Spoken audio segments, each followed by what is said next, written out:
우리가 지난 주일부터 사도 바울이 교회를 세우는 아주 보편적인 7가지 은사를 살펴보고 있습니다. 지난 주일까지 4가지 은사를 살펴봤고요. 이제 오늘은 나머지 세 은사, 5번째, 6번째, 7번째 은사를 우리가 같이 한번 보려고 합니다. 자, 8절을 보겠습니다. 이렇게 되어 있습니다. 혹 위로하는 자면 위로하는 일로. 자, 우리가 지난주까지 요까지 봤습니다. 이제 오늘 볼 나머지 5가지 은사인데요. 첫 번째가 구제하는 자는 성실함으로, 그 다음에 다스리는 자는 부지런함으로, 긍휼을 베푸는 자는 즐거움으로 할 것이니라. 자, 나머지 세 은사의 특징이 있습니다. 이 5번째, 6번째, 7번째의 특징이 무엇인가 하면은 이 은사를 사용할 때 또는 이 은사가 작동될 때 어떻게 작동되어야 되냐, 은사를 어떻게 사용해야 되냐, 이 어떻게가 나와 있습니다. 자, 구제는 어떻게요? 보니까 성실함으로. 자, 다스리는 은사는 어떻게 함으로? 부지런함으로. 그리고 긍휼은 어떻게? 즐거움으로. 자, 오늘 우리가 이 3가지 마지막 은사와 그리고 그 방법을 한번 살펴보겠습니다. 첫 번째로 보는 5번째 은사가 뭐냐 하면 구제입니다. 자, 구제가 무엇인지 모르는 사람은 없습니다. 그죠? 그러나 오늘 바울이 여기서 말하는 것은 그건 구제는 하는데 어떻게 하느냐? 성실함으로 하라. 자, 성실함. 구제를 성실하게 하라. 뭐 계속해서 하라는 말인지 부지런하게 하라는 말인지 신실하게 하라는 말인지, 물론 이런 것들이 다 틀린 말은 아닌데, 이 성실이라는 이 단어의 헬라어 원뜻은요, 그 뿌리를 찾아가면 2가지 뜻이 됩니다. 첫 번째가 뭔가 하면은 단순하게 또는 순수하게. 그러니까 여러분 보세요. 성실이라는 이 말 안에 순수와 단순함과 순수함의 그 성격이 포함되어 있습니다. 뭐 성실하게 하면서 복잡하게 하거나 성실하게 하면서 아주 이거 일을 뒤에서 조작하거나 그런 거 아니지 않습니까? 그러니까 이 성실하게라는 말의 첫 번째 의미는 순수하게 하라, 단순하게 하라는 것이고, 또 하나 이 성실하게라는 말은 의미는 뭔가 하면은 관대하게 하라는 겁니다. 관용으로 하라는 것인데, 오늘 이 구제의 2가지 방법을 보겠습니다. 첫 번째는 단순하게 하라, 순수하게 하라는 것인데, 그럼 구제를 순수하게 하지 않는 것은 무엇일까요? 우리가 뭐 여러 가지 생각할 수 있겠지만 이 순수한 구제의 가장 큰 특징은 구제를 하면서 구제하는 사람이 구제받는 사람이 유익을 받는 것이지 구제하는 사람이 더 큰 유익을 받지 말라. 무슨 말인가 하면은 구제를 하면서 너 자신을 드러내지 말라는 것입니다. 한 사람 구제하고 자기는 막 과시하면서 다른 사람들에게 야, 저 사람이 저렇게 구제를 하는구나, 사람들한테 인정받는 구제를 하지 말라는 겁니다. 그게 순수하지 않지 않습니까?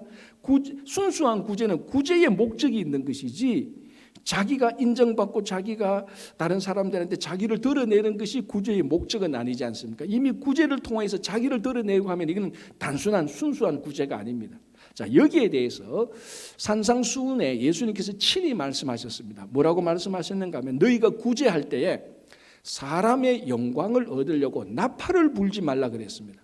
아니, 또 구제하는 거하고 나팔 부는 거하고 무슨 연관이 있을까요? 자, 그 당시에는 구제를 하려면 어떻게 하는가 하면 성전, 특별히 사람들이 모이는 성전 또는 회당 또는 시장 이런 데서 구제 나팔을 붑니다. 그럼 구제하고 싶은 사람은 그 성전에 와 모이게 됩니다. 나 구제할래. 왜냐하면 구제가 의무이기도 하거든요. 그리고 구제를 받아야 되는 사람은 성전에서 나팔이 울리면, 구제 나팔이 울리면 야, 저기 가면은 내가 좀 오늘 구제를 받겠다. 그러면은 성전에서 나팔을 불면은 구제하는 사람, 구제 받는 사람이 모여서 그것을 구제의 행위가, 구제의 의무가 또는 구제의 은사가 이루어집니다. 참 좋은 거죠. 참 좋은 건데, 이 예수님 당시, 바울 당시에 이 구제가 어떻게 변질되는가 하면 나팔을 불러서 사람들을 많이 모아서 사람들이 다 보는 앞에서 폼나게 내가 이렇게 구제한다. 이제 그러니까 사람들 앞에서 자기를 과시하고 자기를 드러내는 그런 구제였습니다. 그래서 예수님께서 자기 영광을 위해서 나팔을 불지 말라 이렇게 얘기한 것입니다. 그러니까 뭡니까? 우리가 구제할 때 나팔 불지 않고 구제를 해야 되는 겁니다. 진짜 순수한 구제, 이 구제가 내가 하고 내 이름이 드러나고 내가 과시되는 것을 어떻게 하든지 드러나지 않도록 단순하게 하는 구제, 그게 오늘 이 구제할 때에 성실하게 하라는 첫 번째 의미입니다. 자, 그러면은 나팔을 불지 말고 어떻게 구제하라? 예수님께서 분명히 말씀하십니다. 은밀히 하라. 그럼 무엇이 은밀히 하는 건가? 오른손이 하는 것을 왼손이 모르게 하라는 겁니다. 아니 이 오른손 왼손이 지체에 붙었는데 어떻게 오른손이 하는 것을 왼손이 모르게 합니까? 그만큼 은밀하게 하라는 말이기도 한데 사실은 이거는 손의 문제가 아니고 어느 편의 문제입니다. 자, 제가 설명해 드릴게요. 성전에 가면은 성전은 이방인의 뜰이 있고 여인의 뜰이 있고 이스라엘 남자들의 뜰이 있습니다. 그리고 이스라엘 남자들의 뜰, 그러니까 거기 가면은 이스라엘 성전 남자들의 뜰이 딱 서면은 북쪽 끝방에 비밀의 방이라는 마토몬이라는 방이 있습니다. 거기에는 그 안에서 일어나는 이런 모든 것이 완벽하게 비밀 보장이 되는 겁니다. 그래서 그 방을 구제방으로 썼습니다. 무슨 말인가 하면은 구제를 하려는 사람이 구제하려는 돈과 물질을 가지고 비밀의 방 마토몬에 들어가서 그거를 내어 놓습니다. 그러면 누가 언제 얼마나 구제했는가를 완벽하게 비밀에 붙입니다. 그러니까 그 마토몬에 가서 구제하면은 내가 구제했던 것이 드러납니까 안 드러납니까? 일체 드러나지 않습니다. 자, 그러면 이제 반대로 구제 받을 사람이 정말로 궁핍해서 내가 구제를 받아야 된다고 하면은 그 마토몬 비밀의 방에 들어가서 자기에게 필요한 구제를 받게 되는 겁니다. 그러면은 그 방에서 누가 언제 어디서 얼마나 구제 받았는가가 일체 드러나지 않습니다. 그 비밀의 방에서는 구제하는 자나 구제 받는 자가 다 은밀히 일어나는 것입니다. 그래서 이 구제하는 자 정말로 은밀히 구제하기 때문에 자기가 얼마나 구제했는 것을 세상에 드러나지 않습니다. 이런 사람을 의인이라고 말을 하는 겁니다. 그래서 여러분 성경에 보십시오. 오른편 왼편이 많이 나오는데 의인은 오른편입니까 왼편입니까? 항상 오른편입니다. 그래서 은밀히 구제하는 사람, 비밀의 방에서 구제하는 사람, 이 의인인데 이 사람은 오른편에 서는 겁니다. 오른편에 서 있는 사람이, 오른편에 서 있는 의인이 손으로 구제하는 그 손이 오른손이라는 겁니다. 그래서 은밀히 구제하는 이 오른손이 하는 사람이 꼭 몸에 붙어서 오른손 왼손 이게 아니고 이 오른손이 하는 것은 의인이 아무도 모르게 자기를 드러내지 않고 하는 그러니까 이 구제, 이게 바로 오른손의 구제가 되는 것입니다. 그래서 여러분 이 구제할 때는 나팔을 불지 말고 은밀히 구제를 하라라는 것이 되는 것입니다. 자, 뭡니까? 또 하나 이제 이 구제에서 은밀히 하라는 것이고, 은밀히 하는 것이 이게 은밀히 하라, 이게 그러니까 단순히 하라는 것인데, 또 하나는 뭔가 하면은 아까 두 번째로 제가 그 말씀드린 것처럼 관대함입니다. 성실함으로 구제하는 것의 첫 번째는 그러니까 자기가 인정받지 않고 과시하지 않고 구제하는 것, 두 번째는 관대함으로 하는 것인데 이 관대함에 담겨지는 뉘앙스가 뭔가 하면은 보상을 받지 말라는 것입니다. 구제하는데 보상을 염두에 두고 구제하지 말라. 그게 관대함으로, 그게 관대함 또는 관용으로 구제하는 구제의 본질입니다. 누가복음 14장을 보면은 예수님께서 잔치를 베푸실 때 제자들에게 이렇게 말씀하십니다. 너희들이 잔치를 베풀 때에 너희 가족이나 친척이나 부자를 초청하지 말라. 대신 가난한 자와 장애인들을 초청하라 그럽니다.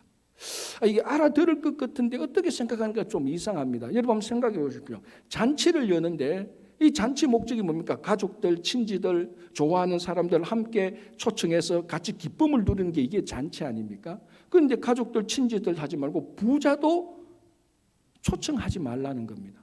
자, 부자를 잔치에 초청하는 것이 왜 잘못된 겁니까?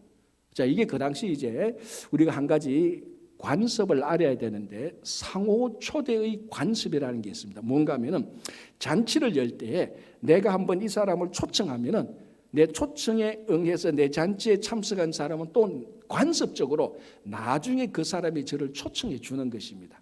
자, 그러면 이게 부자 초청에 대해서 한번 생각해 보시죠.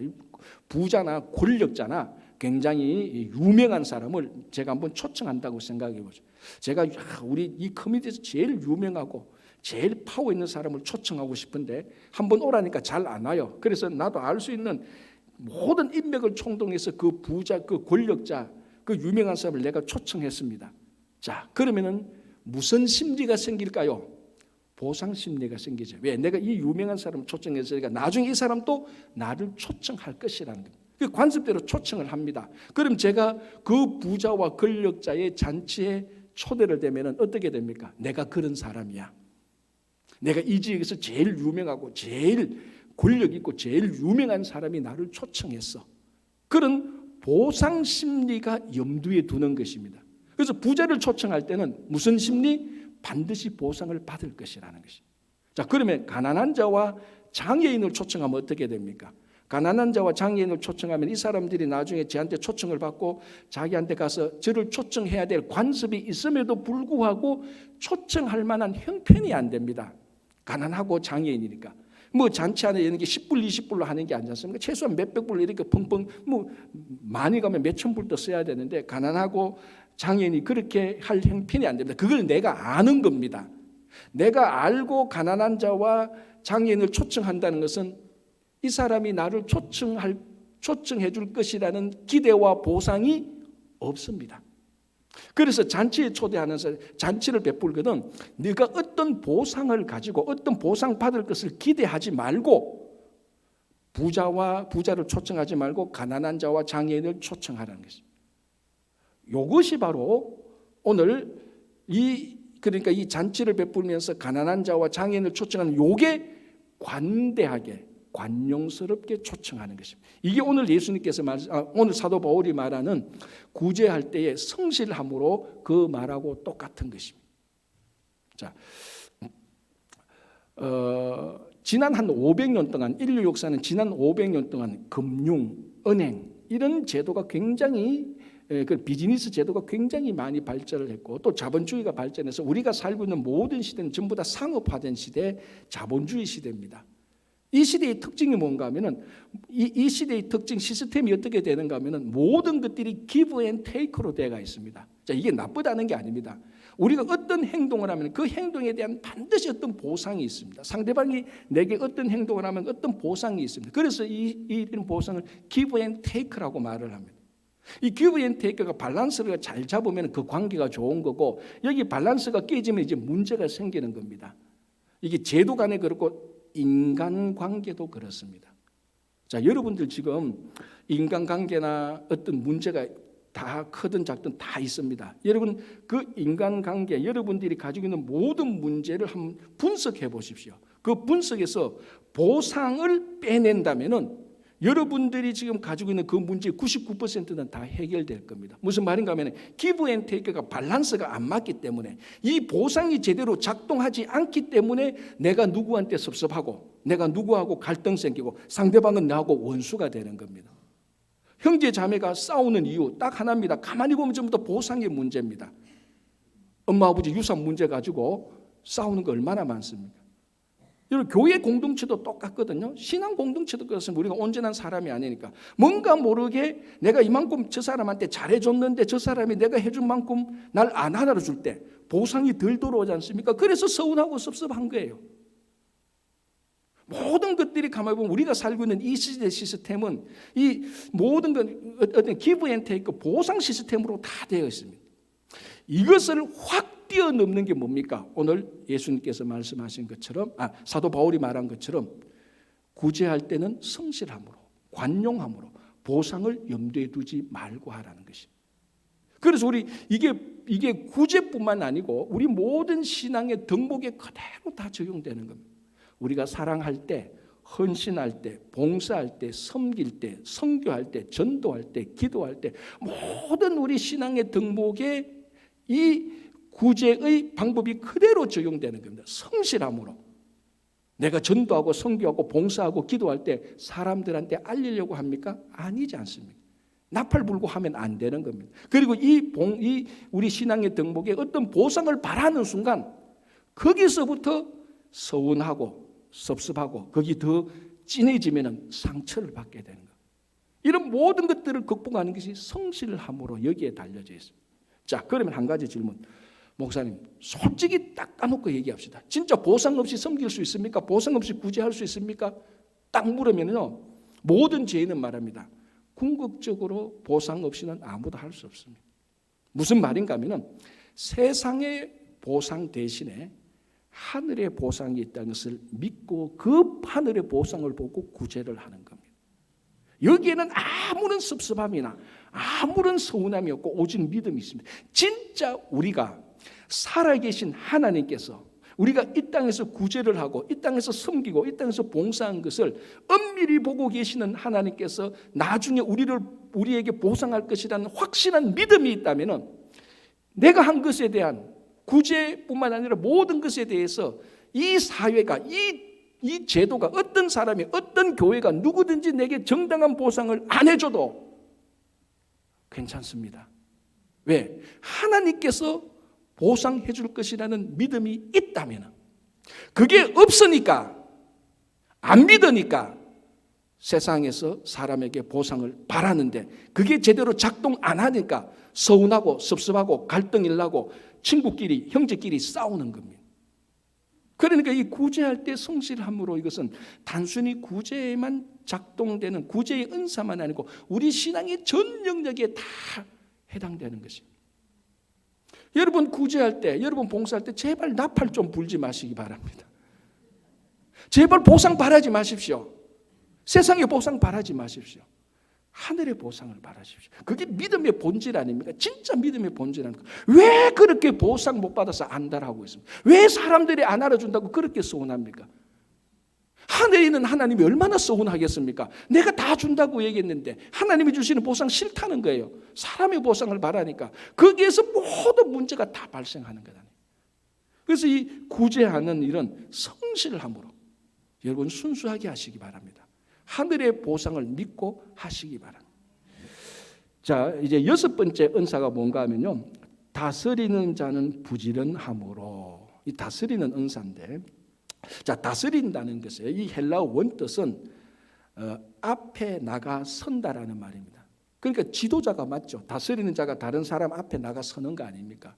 앞에 나가 서는 것 또는 뭐 앞에 놓아두는 것 같은 의미입니다. 그러니까 이게 지도자니까 다른 사람을 다스리는 겁니다. 그래서 번역을 우리가 다스리는 자 되어 있는데, 세상의 모든 지도자들은 사람들 앞에 나갑니다. 그게 이제 앞에 있는 사람을 우리가 보통 지도자라고 말을 하는데, 여기서 이 은사는, 이 다스리는 은사는 대통령에 대해서 세상을 다스리는 게 아니고 이 은사의 목적은 교회의 덕을 세우는 것이라 그랬습니다. 그래서 여기서 이 다스리는 이 지도력은 세상의 지도력이 아니고 신앙의 리더십을 말하는 겁니다.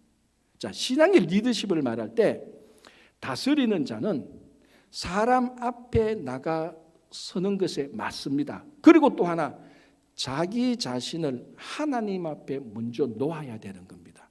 이게 신앙의 지도력입니다. 신앙의 리더입니다.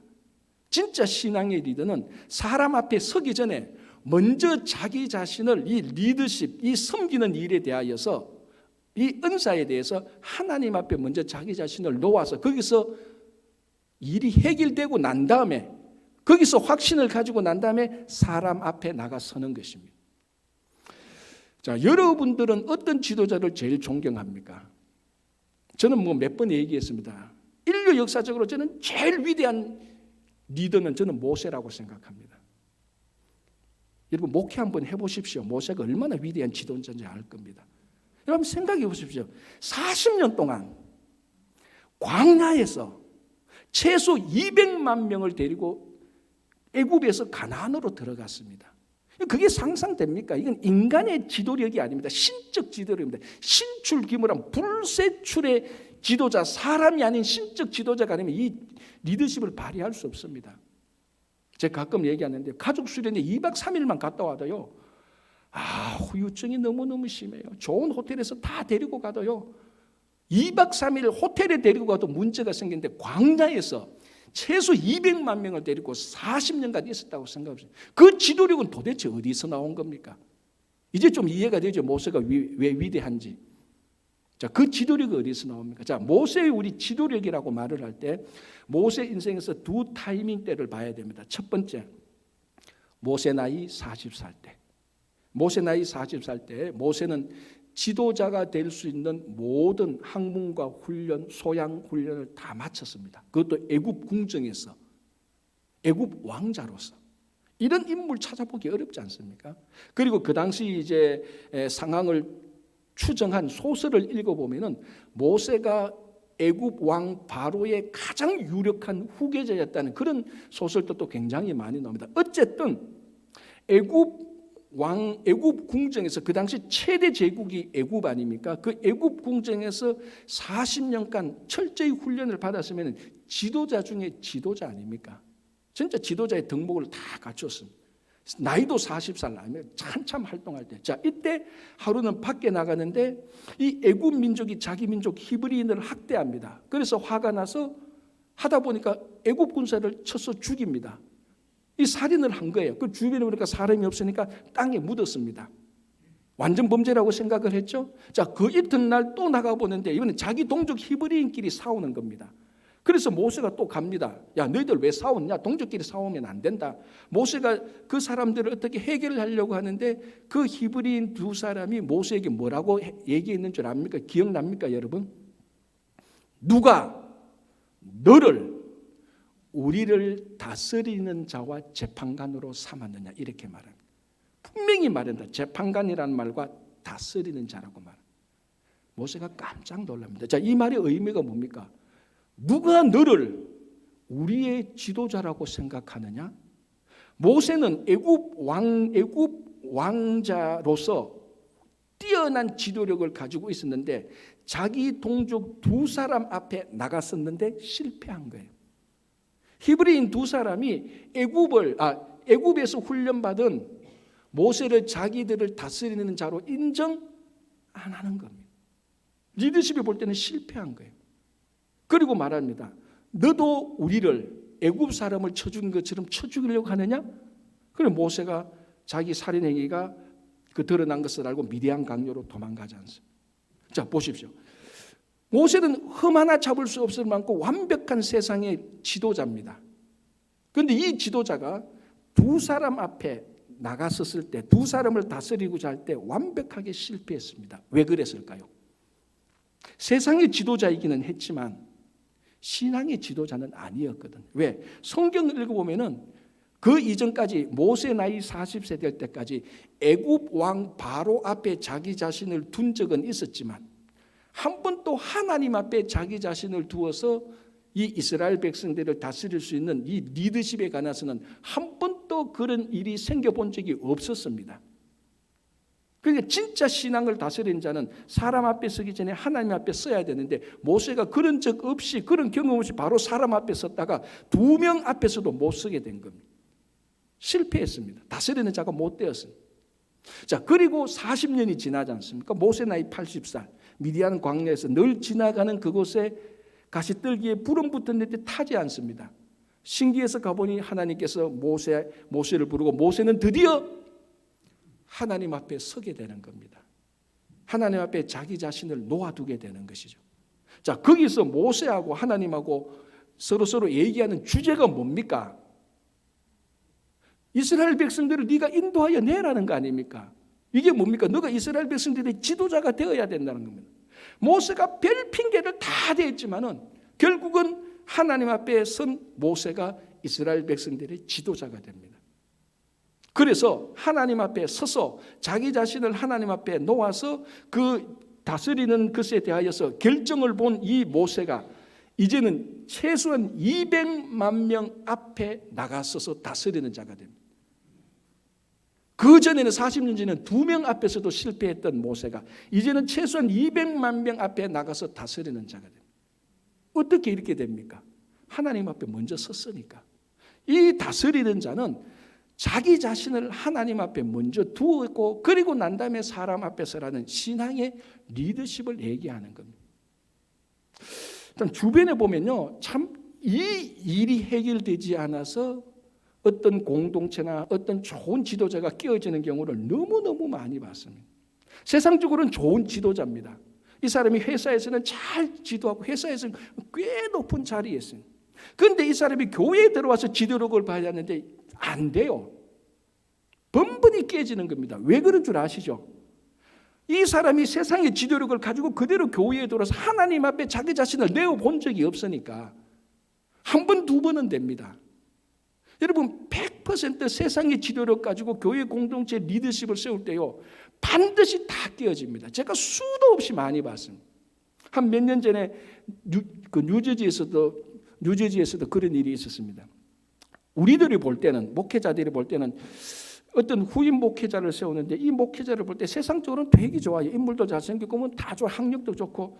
그런데 딱 느낌에는 아직 하나님 앞에 서본 리더가 아닌 것 같아요. 확신이 와요. 그래서 사실 몇 사람이 반대를 했어요. 어떤 열을 통해서 좀 더 생각해보고 했는데 그 교회는 뭐 세상적으로 보니까 그 사람 좋으니까 그래서 그 사람을 후임 목회자로 세웠어요. 3년 딱 갑니다. 3년 가고 난 다음에 그 큰 교회가 지금은 있는지 없는지도 모르겠어요. 완전 쑥대밭이 다 났어요. 아마 지금 뭐 10명 있는지 모르겠어요. 왜? 하나님 앞에 자기 자신을 세우지 않은 사람은요, 신앙의 지도자는 절대로 안 됩니다. 여기서 다스리는 자는 바로 그거를 말하는 거예요. 특별히 교회 공동체에서는요, 여러분 하나님 앞에 서지 않는 지도자는 여러분 지도자로 세우시면 안 되는 거예요. 그래서 저는 이게 너무 진짜로 두려운 거예요. 제가 미우나 고우나 이 교회 지도자인데 내가 사람 앞에 나가 서야 되는데 하나님 앞에 온전하게 섰는가? 우리가 하나님 앞에 어떻게 온전하게 섭니까? 진실로 예배를 통해서 자기 자신을 하나님 앞에 내어놓아야 되는 거예요.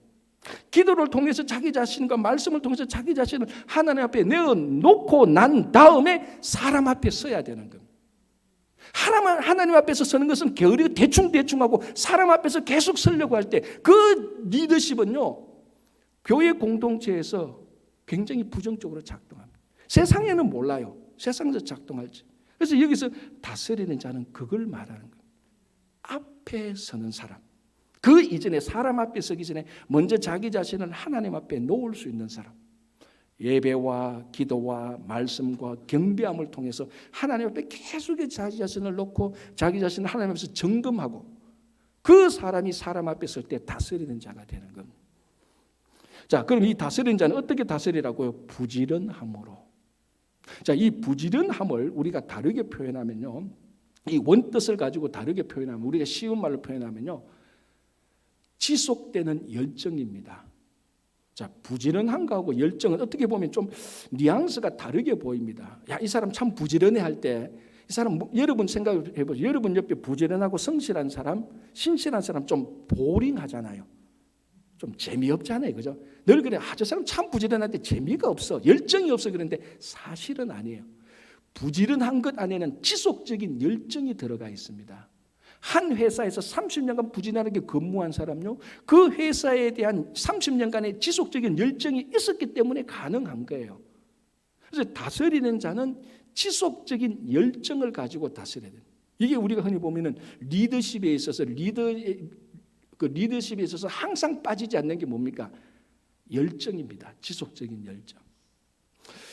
여러분, 우리 요즘 MZ 세대라 그러죠. MZ 세대가 가장 멘토로 삼고 싶어하는, 지도자로 삼고 싶어하는 사람 중에 하나가 맥스 레버친이라는 사람입니다. 이 사람 누군지 알죠? 페이팔 공동 창립자. 페이팔 공동 창립해가지고 이베이에 얼마에 매각했는 줄 아십니까? 15억 4천만 불. 그렇죠. 우와 해야 되죠. 돈 단위를 안다는 거예요, 여기는. 나머지는 돈 단위를 모르는 거예요. 15억 4천만 불에 매각을 하는 거예요. 이거 하나만 했는 줄 압니까? 아니에요. 또 사진하고 공유한 사진하고 동영상 공유 사이트 슬라이드를 만들어가고 이거는 구글에 1억 8천만 불에 매각을 하는 거예요. 1억 8천만이 1억 8천만 불. 그 앞에는 15억 불. 그리고 우리 후불페이 하는 어펌을 또 창립을 해요. 요거까지는 여러분 모른다 하더라도 옐프 알죠? 옐프. 여러분들이 가다가 어느 식당이 좋은가 평가 볼 때 옐프 딱 치면 하면 또 어디 식당이 다 알려진 옐프. 그 옐프에 창립하는데 이 맥스 레버친이 지대하게 관여하고 이사장하고 거기에 굉장히 많이 투자를 하고 있습니다. 자, 무슨 말인가 하면은 MZ 세대가 가장 자기의 멘토로 삼고 싶어하고 지도자로 삼고 싶어하는 바로 이 맥스 레버친이라는 사람인데, 이 사람이 한번 이런 인터뷰를 했습니다. 인터뷰하는 사람이 묻습니다. 당신이 어떻게 해서 이렇게 스타트업 하는 그 사업마다 다 성공하냐? 그러니까 벤처 하는 이 사업마다 다 성공하냐? 일반 사람들은 하나 해가지고 평생 하나 세워서 성공해도 사람들한테 찬사를 받는데 당신은 뭐 전 세계적인 이런 그 스타트업을 해서 다 성공시켰는데 당신이 어떻게 이렇게 잘할 수 있었느냐? 당신의 리더십이 뭐냐? 이렇게 질문할 때 이 맥스 레버친이 말합니다.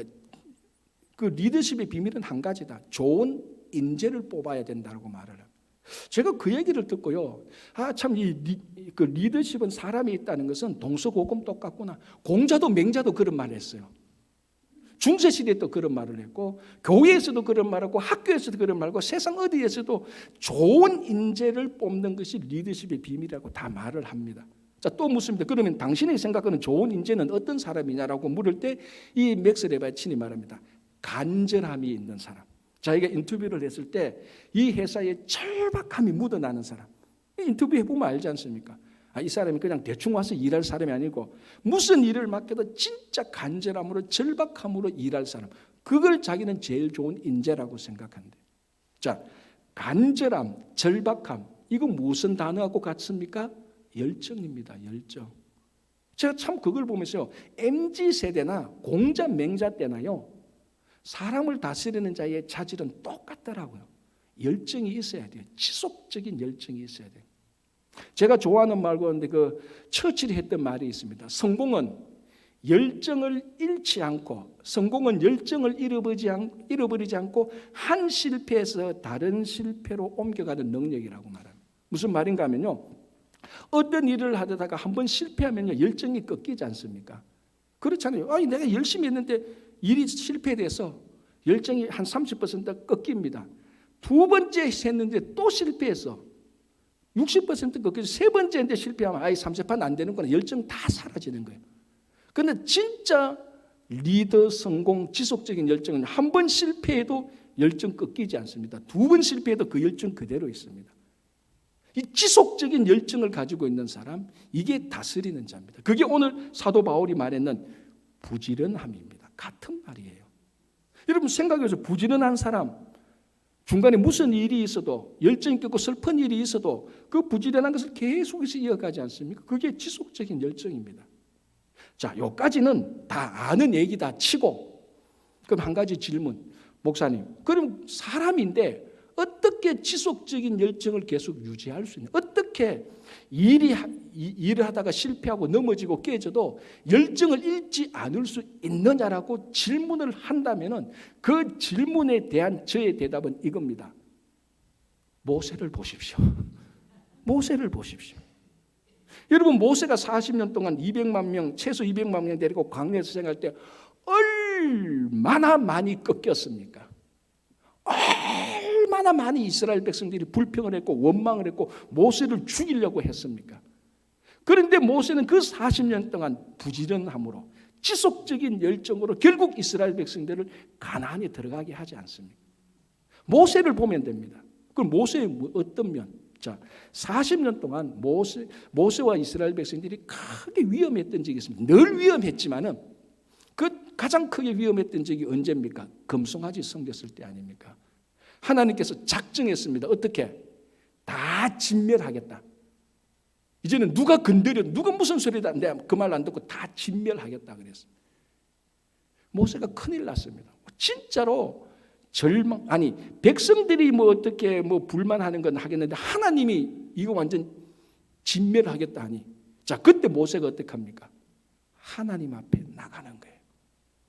그 어렵고 위기 때마다, 열정이 꺾일 때마다, 포기해야 되어야 하는 그 순간마다 모세가 하나님께 나갑니다. 자, 그게 출애굽기 32장 30절에서 32절인데 제가 한번 읽어볼게요. 이튿날 모세가 백성에게 이르되, 자 보십시오. 모세가 백성에게 이르되, 모세가 백성 앞에 나갔습니다. 지도자죠. 다스리는 자가 되었죠. 다시 이튿날 모세가 백성에게 이르되, 너희가 큰 죄를 범하였도다. 내가 이제 여호와께로 올라가노니. 모세가 하나님께 나가는 거예요. 올라가노니 혹 너희를 위하여 속죄가 될까 하노라 하고 모세가 여호와께로 다시 나아가 여짜오되, 슬프도소이다. 이 백성이 자기들을 위하여 금신을 만들어 싸우니 큰 죄를 범하였나이다. 그러나 이제 그들의 죄를 사하시옵소서. 그렇지 아니하시면 원하건대 주께서 기록하신 책에서 내 이름을 지워버려 주옵소서. 이게요 가장 위대한 모세의 지도력이 나타낸 말입니다. 어떻게 가능합니까? 지금 이스라엘은 완전히 이제 진멸하기 일보 직전입니다. 모세는 그때도 하나님께 나가는 겁니다. 하나님께 나가서 지속적인 이스라엘 백성들을 인도해야 되는 열정을 꺾이지 않고 그것을 유지하는 겁니다. 하나님께 나가는 겁니다. 자, 그래서 하나님께서 모세가 하나님께 나온 그 기도를 들으시고 하나님께서 진짜 결단한 것을 변경시키잖아요. 변경시킵니다. 그래서 이스라엘 백성들이 산 겁니다. 그래서 또 출애굽이 계속 이어지는 겁니다. 또 한 번은요, 민수기를 보면은 모세의 리더십에 결정적으로 공격한 사건이 있습니다. 그게 뭡니까? 레위 자손 고라와 르우벤 자손 다단이 협력해서 중간급 지도자 250명, 총회에 참석하는 250명하고 당을 만들어서 모세와 아론에게 가서 직접적으로 말합니다. 우리말로 하면 이겁니다. 모세, 니만 리더냐? 너만 하나님이 너를 세웠냐? 우리도 세웠다. 너 이제 너가 최고 리더하지 마. 너 최고 지도자하지 마. 우리하고 같이 해야 돼. 그러니까 이게 완전히 이 사람들이 당을 써서 모세의 그 리더십에 그대로 직격탄을 쐈습니다. 어쩌면 개인적으로 모세가 가장 위험했을 때입니다. 여러분 한번 생각해 보십시오. 그 레위 자손하고 르우벤 자손 고라 다단하고 중간급 실제적인 일을 하는데 지도자 250명이 딱 단결해가지고 모세한테 딱 와가지고 우리 당신 이제 그러니까 당신을 최고 지도자로 인정 못해요. 얼마나 위기였습니까? 모세가 어떻게 합니까? 민수기 16장 15절인데요. 읽어볼게요. 모세가 심히 노하여 화가 났습니다. 화가 안 날 수가 없죠. 자, 여호와께 여짜오되. 하나님께 또 나오는 거예요. 열정이 꺾일 때마다, 리더십이 꺾일 때마다, 일이 포기될 때마다 그것이 계속해서 지속될 수 있었던 이유는 똑같습니다. 모세가 자기 자신을 하나님 앞에 세워놓는 겁니다. 모세가 심히 노하여 여호와께 여짜오되 주는 그들의 헌물을 돌아보지 마옵소서. 화가 났습니다. 그럼에도 불구하고 모세는 하나님께 자기 자신을 내어놓았습니다. 그래서 이 사람들이 어떻게 됩니까? 땅이 갈라져서 다 땅속에 하나님께서 묻어버립니다. 그들이 가진 재물도 다 묻어버립니다. 자, 어떻게 지속적인 이 200만 명 광야에서 40년 동안 이스라엘 백성들을 데리고 가나안으로 들어가는 그 일이 어떻게 가느냐? 그 다스리는 은사는 무엇으로 되느냐? 부지런함, 지속적인 열정. 지속적인 열정은 어디에서 나옵니까? 다시 자기 자신을 하나님 앞에 세우는 것입니다. 여러분, 이게 리더만 그렇습니까? 여러분, 우리 모두 다 리더예요. 특별히 여기 남자들은요, 한 가정의 가장 다 리더입니다. 구역장님요, 구역의 리더 아닙니까? 선교회장님, 선교회의 다 리더입니다. 여기 제가 볼 때는 다 어느 한 부서에 어디에 다 리더에 다 속한 사람들입니다. 다 다스리는 자라고. 다스리는 자는 우리는 신앙의 다스리는 자가 되어야 되는데 사람 앞에서 그냥 먼저 하나님 앞에 서십시오. 어렵고 힘들고 꺾일 때마다 하나님 앞에 나가면 지속적인 열정을 유지할 수 있는 겁니다. 자, 7번째 마지막 은사 보겠습니다. 긍휼을 베푸는 자는 즐거움으로 할 것이니라. 긍휼 또는 자비입니다. 우리 한글 성경 읽어보면 이 긍휼이 어떨 때는 자비로도 쓰이고 긍휼로도 쓰이고 그렇습니다. 자, 하나님은 무슨 하나님? 긍휼의 하나님, 자비의 하나님. 너무나 우리한테는 당연한 겁니다. 그리고 구약 시편을 읽어봐도 시편에 보면은 여호와의 인자하심이 영원 무궁하도다. 하나님의 자비하심이 넘쳤다. 그런 하나님의 속성으로서 자비와 인자 또는 긍휼을 그런 부분이 너무너무 많이 나옵니다. 그런데 이 바울이 이 글을 쓸 때 지금부터 2000년 전으로 돌아가면요, 이 가나안 그리고 이스라엘 그리고 그리스 이 소아시아 이쪽 지역에 많은 이방 종교들이 있지 않습니까? 우상들이 있었습니다. 그 이방 종교의 신들은요, 절대로 자비한 신들이 아니었어요. 긍휼한 신들이 아니었다는 거예요.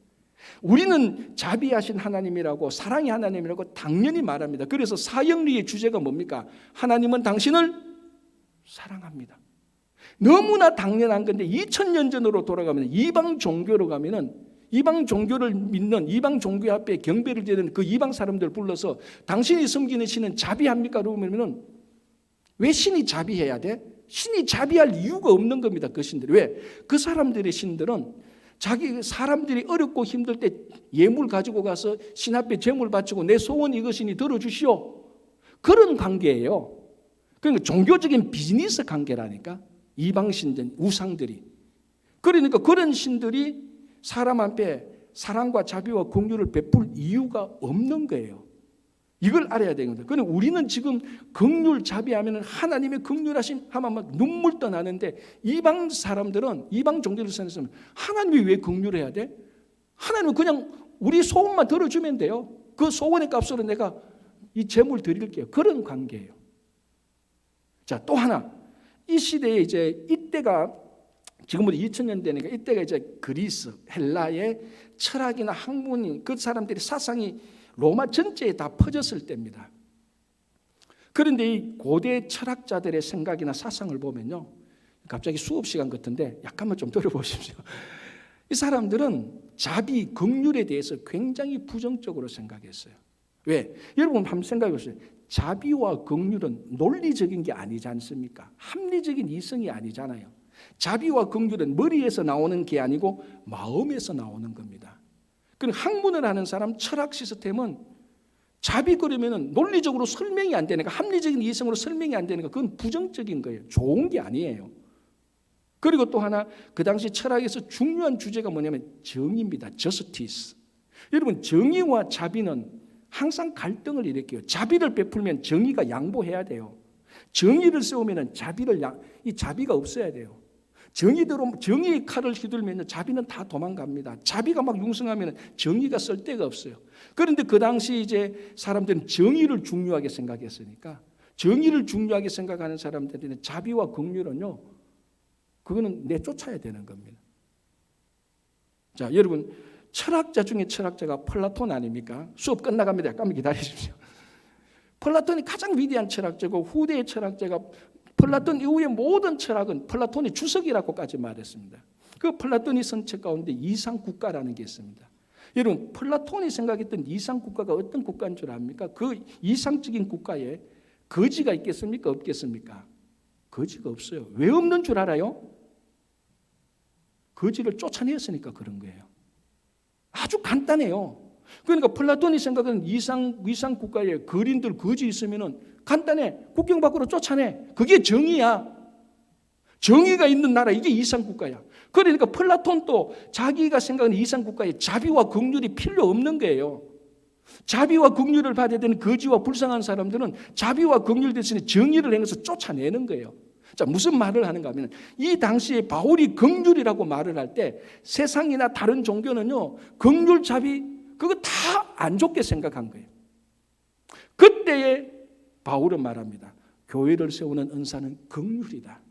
이때에 하나님이 세상을 이처럼 사랑하사 독생자를 내어준 겁니다. 여러분 이거 그리스 로마 신화에서 다른 신화에서 이런 게 없어요. 하나님이 왜 세상을 사랑해요? 사랑할 이유가 없다. 그러나 여호와 하나님은 우리를 지극히 사랑해서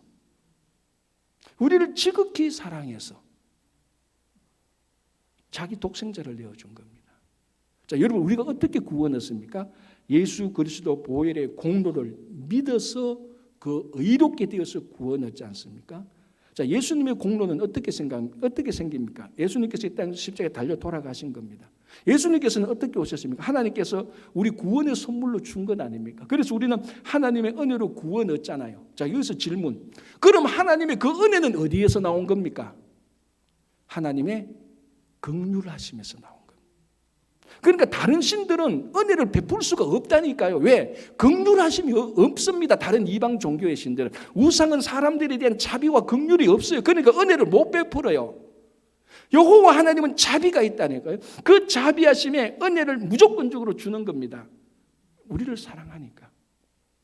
그래서 세상이 긍휼을 인정하지 않을 때 하나님께서 세상을 사랑하사 독생자를 주셔서 우리를 구원한 겁니다. 예수님께서 자기 자신을 십자가에 달려 돌아가심으로 말미암아 그 제자들에게 내가 너에게 새 계명을 주느니 서로 사랑하라는 겁니다. 신이 왜 사람들한테 사랑하라 그러면 그런 시대가 아니라고 몇 번 얘기했어요. 그러나 예수님은 사랑, 자비, 긍휼을 세우는 겁니다. 그러니까 이 긍휼이라는 것이 오늘날 우리는 당연하지만 그 당시에는 이 긍휼을 사람들이 다 부정적으로 생각할 때 정말 이 긍휼, 자비함으로 이 자비함이 정말 우리를 구원하는, 긍휼이 우리를 구원하는 은사입니다. 하나님의 자비하심에서 은혜가 나왔고, 은혜에서 십자가가 나왔고, 십자가 보혈이 나왔고, 우리가 믿어서 구원을 얻게 되는. 그러니까 우리가 구원을 쭉 따라가면 마지막에 뭐가 있습니까? 하나님의 긍휼하심이 있는 겁니다. 하나님의 긍휼하심은 우리의 구원입니다. 얼마나 이게 그냥 좋다 나쁘다 정도가 아니고 우리의 필수적인 거예요. 이 긍휼의 은사를 할 때 어떻게 하라고요? 즐거움으로 하라. 기쁘게 하라. 인색하지 말게 하라는 겁니다. 풍부하게 하라. 자, 이제 이 긍휼이 우리 삶의 행위로 나올 때는 그게 어떨 때는 구제가 되기도 하고요. 어떤 다른 사람을 돕기도 하고요. 어떤 때는 다른 사람을 섬기기도 하고 봉사하기도 합니다. 그러니까 가장 넓은 이 7가지 은사 가운데 가장 넓은 영역이 긍휼입니다. 그러니까 마지막에 긍휼을 두는 겁니다. 긍휼을 들어서 긍휼은 마치 모든 은사의 큰 호수 같습니다. 이 긍휼이 행동으로 나타날 때 봉사, 섬김, 헌신, 희생, 구제 다 나타나는 거예요. 그래서 이 긍휼을 베풀 때 즐거움을 하라. 인색하게 제발 좀 하지 마라. 풍부하게 하라. 기쁘게 하라는 거예요. 자, 예수님이 율법 교사에게 선한 사마리아인의 비유를 말했습니다. 자, 여러분 잘 아시잖아요. 한 사람, 자, 비유입니다. 예루살렘에서 예리고로 가다가 강도를 만났습니다. 강도 만난 사람은 100% 유대인입니다. 왜? 율법 교사에게 예수님이 말하고 예루살렘에서 예리고로 가는 사람은 다 유대인이거든요. 한 유대인이 강도를 만나서 거의 죽게 되었습니다. 이 사람을 꼭 구해야 될 제사장과 레위인은 그냥 지나갔습니다. 세 번째 사람이 사마리아인이 나오는데 사마리아인 사람이 그 강도 만난 사람을 다 돌봐주지 않습니다. 자, 거기 보면은 그 비유를 보면은 사마리아 사람이 그 강도 만난 자를 불쌍히 여겨서 그 사람에게 가서 자기가 가진 기름과 포도주를 상처 부위에 대고 치유를 합니다. 근데 다 고치지 못하죠. 그 자기도 그 가는 길이 있으니까 어떻게 합니까? 이 사람을 데리고 주막에 가잖아요. 주막에 가서 주막 주인에게 내가 지금 너무 바빠서 그러는데 이 사람을 여기 좀 놔두면 당신이 좀 돌봐주시오. 비용을 내가 지불하겠소.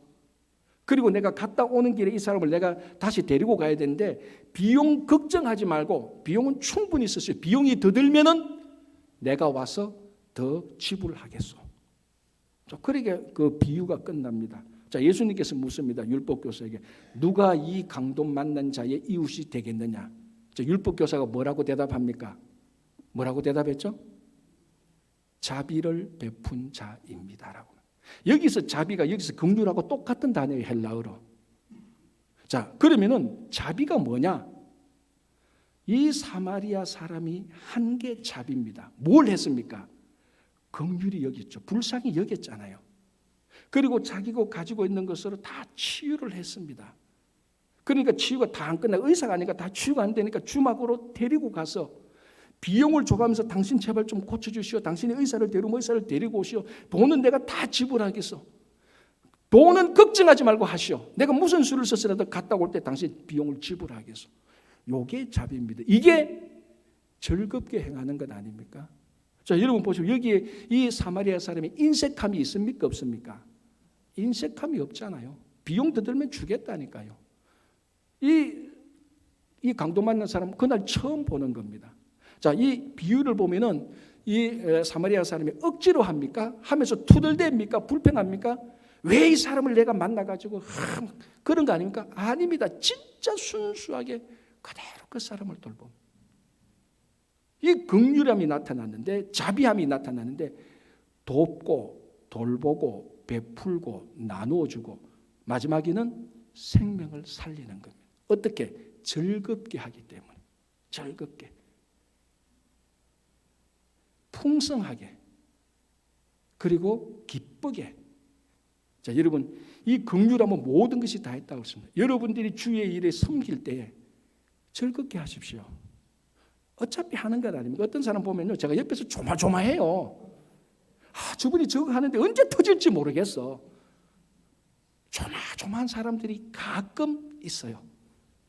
딱 보면 알잖아요. 인상 딱 보면 차라리 안 했으면 좋겠어. 조마조마해. 즐겁게 하는 게 아니잖아요. 그리고 나중에 하는데 뭐 비용이 이렇게 들었니 저랬더니 막 얘기하는데 듣고 보면 참 그렇게 수고해 놓고 그렇게 긍휼을 베풀어 놓고 그 한 것을 즐겁게 하는 것으로 다 쏟아붓는 그런 사람들도 가끔 있습니다. 여러분, 오늘 사도 바울이 말합니다. 교회를 세우는, 성도를 세우는 은사 7가지를 마지막으로 잘 장식하는 게 긍휼입니다. 어떻게 해요? 즐겁게, 기쁘게, 풍성한 대로 하시기 바랍니다. 제발 인상 쓰지 마시기 바랍니다. 자, 이렇게 해서 7개 은사가 끝납니다. 이 7개 은사는요, 특별한 은사가 아니잖아요. 특별한 은사가 굳이 있다면 뭐 좀 약간 가르치는 거 예언의 은사인데, 예언의 은사, 가르치는 은사도 우리가 봤잖아요. 다 우리들에게 다 해당되는 겁니다. 하나님께서 우리 모두에게 이 7가지 은사를 다 주셨습니다. 제가 첫날 말씀드린 것처럼 이 은사는 여러분들이 재산처럼 소유하라고 축적하라고 주신 것이 아닙니다. 사용하라고 주신 것입니다.